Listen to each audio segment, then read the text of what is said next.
इस मूवी की कहानी बहुत ही मजे की है। तो इस कहानी के स्टार्ट में हम इस मूवी के मेन कैरेक्टर एमा को देखते हैं, जो एक मशहूर राइटर थी। वो एक विच यानी चुड़ैल जिसका नाम मेरीन था, उसके बारे में कहानियां लिखा करती थी। उसकी ऐसी कहानियों को लोग बहुत ही पसंद किया करते थे और इन्हीं कहानियों की वजह से एमा इतनी मशहूर थी और ये काम वो काफी सालों से करती आ रही थी।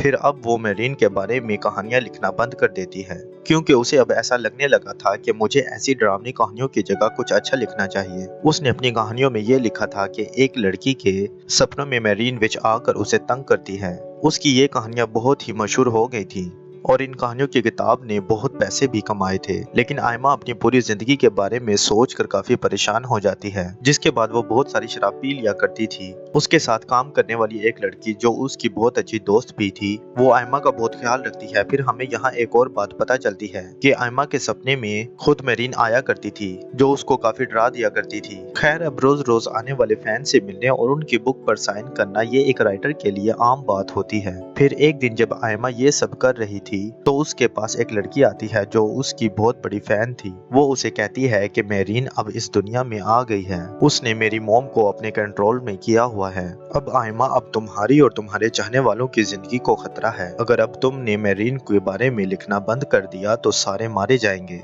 यहाँ नोट करने वाली जो बात थी वो ये थी कि इसकी माँ ही थी जो आयमा के सपने में आकर डरा रही थी, यानी कि मेरीन की आत्मा उसके अंदर थी। लेकिन इन बातों पर आयमा को यकीन नहीं आता, इसीलिए वो लड़की खुद अपनी जान ले लेती है अपनी बात को सही साबित करने के लिए, और साथ एक लॉकेट छोड़ती है ये कहकर के ये मेरी मॉम को दे देना। इस हादसे के बाद आयमा को अपने मॉम डैड की फिक्र होने लगती है। वो फोन करती है पर कोई भी फोन नहीं उठाता, क्योंकि वो कई सालों से अकेले रह रही थी और घर भी नहीं गई थी। अब इस बात से वो थोड़ा परेशान हो जाती है। वो अपनी दोस्त को लेकर अपने शहर में जाती है, जहाँ पर उसके मॉम डैड सही सलामत थे। वो उनके साथ रात गुजारती है और अगली सुबह उस फैन की मॉम से मिलने जाती है जिसने अपनी जान ले ली थी।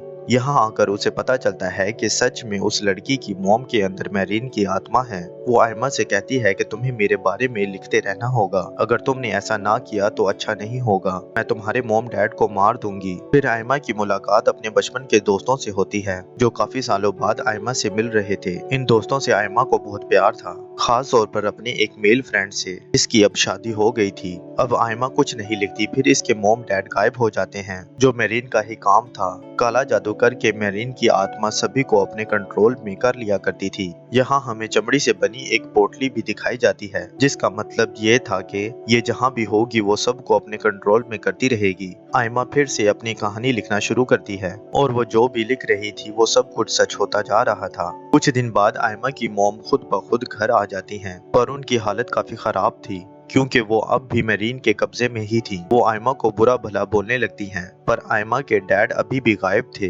क्योंकि मेरीन चाहती थी कि आयमा अभी भी उसके बारे में लिखती रहे। फिर अब यहाँ पर उसकी मदद एक इंस्पेक्टर करता है, जो काले जादू के बारे में बहुत अच्छे से जानता था और वो आयमा का बहुत अच्छा दोस्त भी था। पर यहाँ अजीब बात ये थी कि मेरीन दिन में भी लोगों को अपने काबू में कर सकती थी, जो चाहे वो नजारा दिखा सकती थी। अब आयमा के इस टाउन में आते ही हम देख सकते हैं कि आखिरकार हुआ क्या था, मेरीन कौन थी और वो बार बार आयमा के सपनों में क्यों आती थी। मेरीन 1587 में ट्यूसडे के दिन पैदा हुई थी। जब वो 7 साल की हुई तो उसका घर जल कर राख हो गया, जहाँ से सिर्फ मेरीन और उसकी बिल्ली ही बाहर आए। फिर मेरीन को उसकी बहन ने पाल पोस कर बड़ा किया, पर वो जगह भी जल्द ही खत्म हो गई। यहाँ पर अजीब बात ये थी कि सब मारे गए, सिर्फ मेरीन और उसकी बिल्ली ही बच गए। फिर 17 साल की उम्र में उसकी शादी हुई, उसका एक बच्चा भी हुआ। फिर जब वो 3 साल का हुआ तो उसने खुद ही उसे आग के काफी नजदीक रख दिया, जिससे वो जल कर मारा गया। इसके बाद उसके 2 बच्चे और हुए,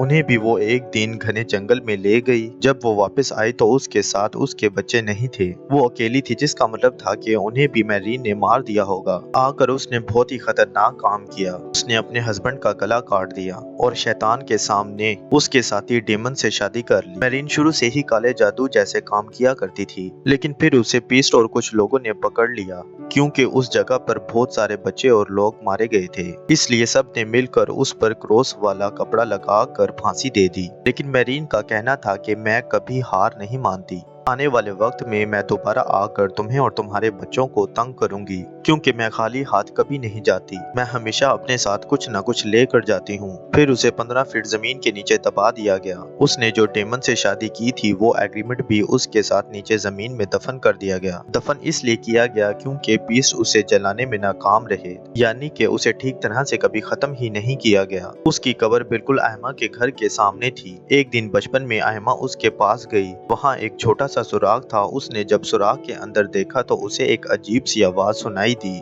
क्योंकि मैरीन उसके जरिए से दुनिया में आना चाहती थी। यानी कि मैरीन ने आयमा को ही चुना था, वही उसे इस दुनिया में दोबारा लाएगी। तभी से आयमा को मैरीन के डरावने सपने आने लगे। बचपन ही से वो मैरीन को अपने सपनों में देख रही थी। जब वो थोड़ी बड़ी हुई तो उसने इन सपनों के बारे में अपने दोस्तों को बताया। वो सभी मिलकर रात के वक्त मैरीन की आत्मा को बुलाने का जादू करते हैं, जिसमें वो कामयाब रहे। लेकिन मैरीन की आत्मा आयमा के अंदर आकर सबको डरा देती है, जिससे उसकी दोस्त भी बहुत ज्यादा डर जाती है और आयमा से बात करना भी बंद कर देती है। जब आत्मा आयमा के अंदर आई तो वो उन सब से कहती है कि तुम जिनसे प्यार करते हो उन सब को मुझसे खतरा है। इसके बाद जो दोस्त आयमा से बात नहीं कर रही थी, आयमा उससे बात करने के लिए उसकी छोटी बहन के स्कूल में जाती है, ताकि उसके जरिए वो उससे बात कर सके। जिसके बाद मैरीन विच ने वहां आकर उसकी दोस्त की बहन को मार दिया। ये सब कुछ आयमा अपनी आंखों से देख रही थी, पर इसके बारे में आयमा ने किसी को कुछ भी नहीं बताया, क्योंकि इस हादसे की वजह से वो बहुत डर गई थी। आयमा अब चर्च में जाकर फादर से मिलती है। फादर उसे बताते हैं कि मैरीन की आत्मा अब तुम्हारे साथ जुड़ चुकी है। अब वो इतनी आसानी से तुम्हारा पीछा नहीं छोड़ेगी। अगर तुम सबकी भलाई चाहती हो तो ये टाउन छोड़कर चली जाओ। अब आयमा जानबूझकर अपने टाउन में बुरे बुरे काम करने लगी, जिसकी वजह से उसके मॉम डैड ने उसे बाहर भेज दिया और फिर वो एक मशहूर राइटर बनी। यही वजह थी कि वो अपने इस पास्ट की वजह से शराब के नशे में और परेशान रहती थी। अब कहानी प्रेजेंट में आती है। आयमा को अब भी अपनी दोस्त की बहन की मौत का गम अंदर से खाई जा रहा था। यहाँ हैरान करने वाली बात ये थी कि मैरीन की आत्मा पिछले 15 सालों से उसके पीछे पड़ी हुई थी, उसे डरा रही थी। आयमा जिसके बारे में कहानियां लिखती थी वो और कोई नहीं बल्कि खुद आयमा ही थी।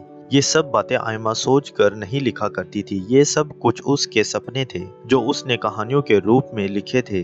अब आयमा उस फैन लड़की की मॉम के पास जाती है और उन्हें मारने की कोशिश करती है, क्योंकि उनके अंदर मैरीन की आत्मा थी। उसका इंस्पेक्टर जो दोस्त था वो उसे ऐसा करने से मना करता है। फिर उस फैन की मॉम के अंदर जो मैरीन की आत्मा थी वो आयमा से कहती है कि तुमने अगर मेरे ऊपर किताब ना लिखी तो तुम्हारे मॉम डैड मर जाएंगे। होता भी बिल्कुल ऐसे ही है। आयमा जब घर जाकर देखती है तो उसकी मॉम मर चुकी थी। फिर उस फैन की मॉम को वो दोबारा जाकर मारने की कोशिश करती है, लेकिन इस बार उसे आयमा की साथी बचा लेती है। अब मैरीन की आत्मा उस औरत के जिस्म से जा चुकी थी। जाते जाते वो आयमा की दोस्त को भी नुकसान पहुंचा कर जाती है। इंस्पेक्टर को आयमा के डैड मिल गए थे, वो उन्हें हॉस्पिटल लेकर जाते हैं। हमें यहाँ पर एक और बात पता चलती है, मैरीन जब किसी के जिस्म में आकर वापस जाती है तो वो उस इंसान के जिस्म से कोई ना कोई चीज लेकर जरूर जाती है। यानी कि वो उस औरत के जिस्म से निकलते वक्त उसकी आंखें ले गई और उसको अंधा कर दिया। आयमा अब उस औरत से दोबारा मिलती है जो नॉर्मल हो गई थी। वो कहती है कि तुम्हें उसके बारे में लिखते रहना होगा। अगर तुमने लिखना छोड़ दिया तो वो सबको मार देगी या फिर मेरी तरह सबको नुकसान पहुंचाएगी। ये सब कुछ सुनकर आयमा काफी परेशान हो गई थी। इंस्पेक्टर ने इन सब पर जांच की। वो आयमा से मिलकर उसे बताता है कि जो जो कहानियां तुमने अपनी किताब में लिखी, ऐसा कहीं ना कहीं जरूर हुआ है। जैसे एक भालू ने एक पूरी बेसबॉल टीम को मार दिया। वहाँ सबका कहना ये था कि हमने भालू को बोलते हुए सुना। इसका मतलब ये था कि ये सारी कहानियां मैरीन ही आयमा से लिखवा रही थी, जिससे ये सब असल दुनिया में सच हुआ करता था। ये सब कुछ इसलिए होता था, जो भी आयमा की बुक पढ़ता था वो भी मैरीन के बारे में सपने देखने लगता था। मैरीन को जितने ज्यादा लोग सपने में देखेंगे वो उतनी ही ज्यादा ताकतवर होगी, और बाकी जो लोग मारे जाते थे उनसे तो मैरीन को ताकत मिलती ही थी। और इस तरह से मैरीन ने आयमा से खुद को जोड़ लिया था। फिर आयमा का इंस्पेक्टर दोस्त ये प्लान करता है कि हम मैरीन विच को उसके असल नाम मैरीन से बुलाएंगे, इससे उसे आना ही होगा,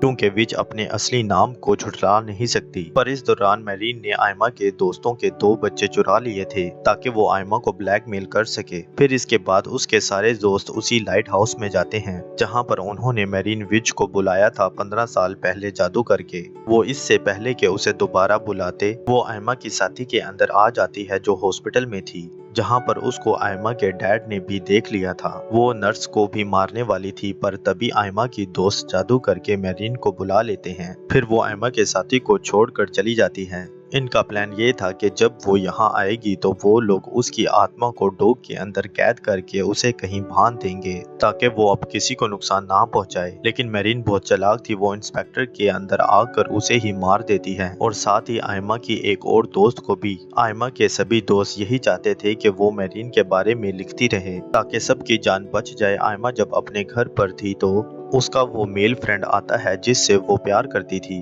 फिर दोनों एक साथ रात गुजारते हैं। फिर जब सुबह होती है तो वहाँ पर कोई भी नहीं था। डोर की बेल बजती है। फिर जब आयमा जाकर देखती है तो दरवाजे पर चर्च के फादर थे। वो उसे क्रॉस का निशान दिखाते हैं जिससे आयमा डर जाती है। फिर वो उसे मारने लगे जिससे आयमा के मुंह से खून आने लगा। वो जल्दी से अपने कमरे में चली जाती है क्योंकि उसके कानों में जो मंत्र फादर कह रहे थे वो उससे सुने नहीं जा रहे थे। फादर देखते हैं कि उसने एक और कहानी लिखी है जो उसे नहीं लिखनी चाहिए थी। फादर उससे कहते हैं कि आज ट्यूसडे है और फिर से मेरीन ने जन्म लिया है। वो तुम हो आयमा, तुम्हारे जिस्म के अंदर मेरीन है। वो इस बात को मानने से इनकार कर देती है। फिर जब फादर आयमा से पूछते हैं कि तुम मेरीन हो तो वो हाँ बोल देती है। आयमा के अंदर आई मेरीन की आत्मा फादर को भी नुकसान पहुंचाती है। फादर के एक पांव पर गोली मारकर पूरी कहानी में हमें यही दिखाया गया है कि जिसके भी जिस्म में मेरीन होगी वो इस बात को नहीं झुठला सकता कि वो मेरीन नहीं है। आयमा को अब खुद भी ये बात पता चल गई थी कि उसके अंदर मेरीन की आत्मा आ चुकी है जो कि अब उसको अपने साथ हेल यानी जहन्नम में ले जाना चाहती है। वो आयमा को अपनी कब्र की तरफ ले जाती है। उसको मेरीन की लाश मिलती है जो अब तक बिल्कुल सही सलामत थी। वो आयमा को कहती है कि चलो मेरे साथ मेरी दुनिया में। फिर आयमा की दोस्त समझ गई थी कि वो खतरे में है। वो आयमा के घर जाकर आयमा के गले में अपना एक ताकतवर लॉकेट पहना देती है जो उसकी जान बचा सके, क्योंकि आयमा का जिस्म सिर्फ इस दुनिया में था और उसकी आत्मा हेल में जा रही थी। उससे होता यह है कि आयमा की आत्मा हेल में जाने से मना कर देती है, यानी कि आयमा अब अपने होश में आ गई थी। आयमा खुद को मारना चाहती थी ताकि उसके साथ साथ मेरीन भी खत्म हो जाए, पर मेरीन उसे रोक रही थी। फिर उधर फादर भी मेरीन की कब्र के पास जाकर उसे आग लगाना चाहते थे ताकि वो आयमा को बचा सके। फिर वहाँ हेल में आयमा की आत्मा के पास एक बैट था जिससे वो मेरीन की आत्मा को मारती है। असल दुनिया में आयमा की दोस्त उसे बचा लेती है खुद को गोली मारने से। फादर भी मेरीन की कब्र को आग लगा देते हैं, पर मेरीन की आत्मा ने उन्हें अंदर खींच लिया था जिसके अंदर जलकर मेरीन की आत्मा तो खत्म होती ही है, साथ में फादर भी मर जाते हैं। आयमा के डैड बिल्कुल ठीक हो गए थे। उनका रिश्ता आयमा के साथ काफी अच्छा हो गया था जो आज से पहले नहीं था। आयमा की साथी भी उसे वापस मिल गई थी, पर उसकी बोलने की ताकत खत्म हो गई थी क्योंकि मेरीन जाते जाते कुछ न कुछ साथ ले जाती है। वो दोनों टाउन को छोड़कर जा रही थी। जाते हुए सबसे मिलती हैं। फिर आयमा अपने मेल फ्रेंड से मिलकर उसे उस रात के बारे में बताती है कि तुम आए और हमने रात साथ गुजारी थी। लेकिन वो ये सुनकर हैरान हो जाता है क्योंकि वो आया ही नहीं था। उसे गुस्सा आ गया और वो यहाँ से चला जाता है। फिर आयमा बहुत परेशान हो जाती है। वो अपने साथी से पूछती है कि तुम्हें भी मेरीन काले समंदर के पास लेकर गई थी। वो कुछ नहीं कहती, फिर अचानक से बोल पड़ती है कि हाँ, मैंने भी हेल को देखा है। आयमा फिर से हैरान होकर पूछती है, पर फिर वो कुछ नहीं बोलती। आयमा को सारे रास्ते उल्टियां आ रही थीं। उसकी साथी उसके लिए प्रेगनेंसी किट लेकर आती है, ये चेक करने के लिए कि कहीं वो माँ तो नहीं बनने वाली। आयमा कहती है कि क्या मजाक है, ऐसा कुछ नहीं हो सकता, मेरी तो शादी भी नहीं हुई। पर जब वो टेस्ट करती है तो सच में वो माँ बनने वाली थी। उसकी माँ बनने की दो वजह हो सकती हैं। हो सकता है उस रात उसके दोस्त के रूप में डेमन आया हो। वो उस रात मेरीन के साथ यानी जो आयमा के अंदर थी उसके साथ रहा क्योंकि वो मेरीन को दोबारा जिंदा करना चाहता था और आयमा के पेट में मेरीन का ही रूप है। या फिर दूसरी बात ये हो सकती है कि मेरीन ने खुद उसके दोस्त को अपने कंट्रोल में करके आयमा के पास भेजा हो ताकि आयमा के जरिए मेरीन का दूसरा जन्म हो, ताकि वो आयमा से पैदा हो, क्योंकि शुरू से ही उसने आयमा को ही चुना था। तो मेरे दोस्तों, आपको क्या लगता है मुझे कमेंट करके जरूर बताइएगा। तो दोस्तों, अगर आपको इस मूवी की क्लियर एक्सप्लेनेशन पसंद आई हो तो इस वीडियो को लाइक और चैनल को सब्सक्राइब करना मत भूलिएगा ताकि आपको हमारी आने वाली न्यू वीडियो टाइम से मिलती रहे। तब तक के लिए अपना ख्याल रखिएगा। Take care, love you, bye bye.